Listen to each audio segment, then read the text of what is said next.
looking at some kind of support to come in. Let's talk about the import and the export sector, especially the export of our country, which builds up money for our economy. What kind of hope and expectation can that sector really have? Apart from health, as Ridhima said, this is another key sector to watch out for, because this goes to the pulse of the economy, the trade, the money we are making. And interestingly, MSMEs play a very important role into it, apart from the big companies that we are talking about. So to increase the export incentives is another key area for the government to focus upon. Absolutely. As Anusha said, increased export incentives is going to be the next one. But if you go back to the healthcare sector, which I said is going to be the priority this time around, and it is going to be about lower GST rates for critical life-saving drugs. That's the expectation and hope from the healthcare sector. Remember last year around, one of the 6 pillars that were mentioned in the budget had healthcare and well-being. So there is a hope that that theme actually will be carried out to this year's budget as well. Yes, and research and development, pharmaceutical sector, Ridhima, you would know, is such a thriving sector in our country. So many innovations happening, but the research budgets have been really strange. Most of the companies would complain that, look, we are making with a manufacturing hub, but we don't have money to research on new things that can come up. With indigenous vaccines really setting the tone and tenor, will the sector get the boost? Absolutely. That big is the question. But the hope is that, yes, there will be an increased allocation. And if you just compare it with last year's budget, we saw about a 135% increase as far as the health budget was concerned. So there is a hope that there will be tax benefits in new drug discoveries, etc. as well. Our guests continue to be with us. Kriti Upadhya, Associate Fellow, CSIS Wadhwani Chair in US-India Policy Studies, Mithali Nikor, an economist, Gaurav Chaudhary, consultant of money control. Mithali, as we said, that there are expectations, but sometimes what happens is the government has a very big challenge. It's a tightrope, as we've been saying, to watch. So these estimates are thrown out of the window, not many expectations taken account as well. The timing of when this budget is presented is very important. Still in the middle of a pandemic, challenges are many. Do you think these expectations will actually see light? So, I was following the conversation that you were having, Ridhima, and I think, the question is, will the pharmaceutical industry, will the healthcare sector, and will the innovation in these sectors actually get their due? And also, as you're saying, will we actually see a lot of our expectations around other sectors get their due? So I think what the government has done is that they've taken what they're calling a barbell strategy, right, to actually dealing with the pandemic. They're saying that, look, we actually differed from other countries. We did not front load the social protection financing and dig ourselves into a hole of very heavy debt. We actually kept some fiscal room for the economic recovery and for engineering that. So I think that, when it comes to the expectations of whether the incentives can be given for now charting the economic recovery, I think they can, because of the fact that the government has consciously kept that fiscal room with itself. However, having said that, of course, we are aware, as other panelists were also talking about this, that the debt burden is already getting very high. We have a debt to GDP ratio of, consistently it has been in the range of 65 to 70 or even more than 70% of GDP in the last few years, even pre-pandemic. So with such high debt levels, we cannot actually exceed spending by a very large amount as well. The IMF is encouraging emerging economies to spend, because the idea is that, in the future, we would be able to recoup the spending with higher growth.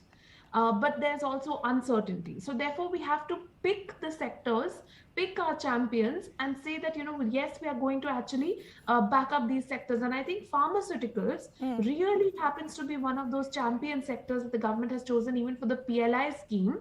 And definitely it has been shown and proven that India has a global, domination in the pharmaceutical sector, building on the vaccine capacity and good will that has been generated with the vaccine program. There's a lot we can do, vaccines of other diseases, cheaper drugs, and innovation in that sector can come in. And India can also become a global leader in solar technology, in wind technology, renewable energy. So there's a huge market at play which we can really unlock with this budget.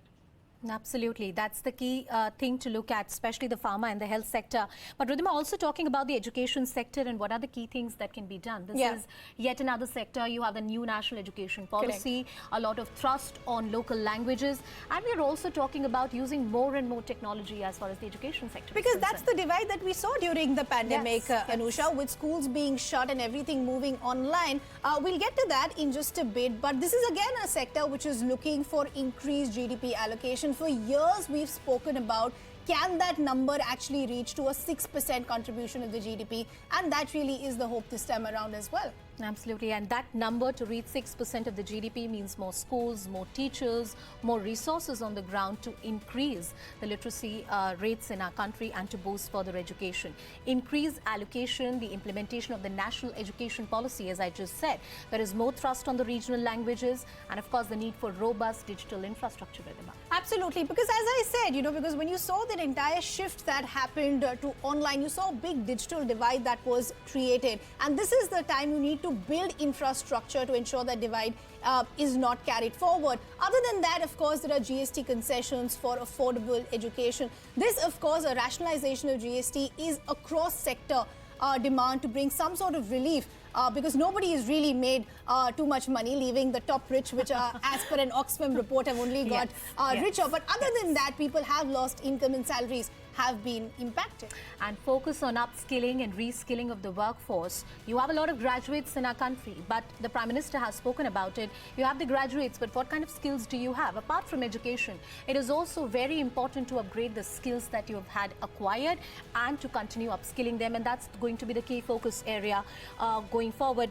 Once again, going back to my guests who are with us on the broadcast, Kriti, I'm once again coming back to you and taking in a perspective from you. New national education policy, the Prime Minister spoke about it. Yesterday in the President's address as well, it found a mention. One of the key thrust areas we are looking at is more symbiotic manners of learning. The important role that digital infrastructure, creation of it can play in the country. And the sort of dropouts that we have seen in our country because of the shutdown of schools. One of the longest shutdown of schools has happened in India. We need to make up for that. Absolutely. And also, if you remember last year, there was a whole annexure in the budget document looking at the national education policy and certain steps that they had outlined. I think it's also a good time to go back to that and see how much of that has actually happened. But other than that, I think education is really, as also Mithali was saying, skilling and education. If really we are talking about jobs, you're talking about manufacturing sector, services sector, it all really boils down to, these important things, skilling and education.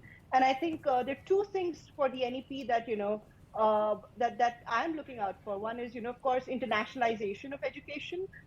There's still so much that needs to be done. We are still very restrictive. There's only, I think, the twinning regulations that were put out last year, which is a great step, but there's so much more that needs to be done in terms of creating that regulatory framework to enable internationalization of education. And secondly, ensuring skilling is embedded within education. This is something that even the NEP talked about. This is something we all talk about. We all know this needs to be done.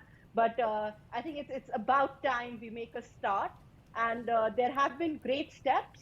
But at least, I'm hoping that there'll be some more concrete steps as well as evaluation of steps that have been announced earlier to see how we can unlock the potential that lies with our demographic dividend.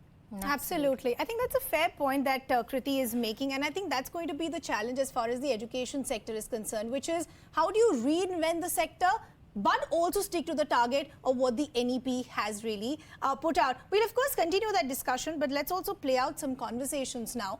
Budget 2022 has the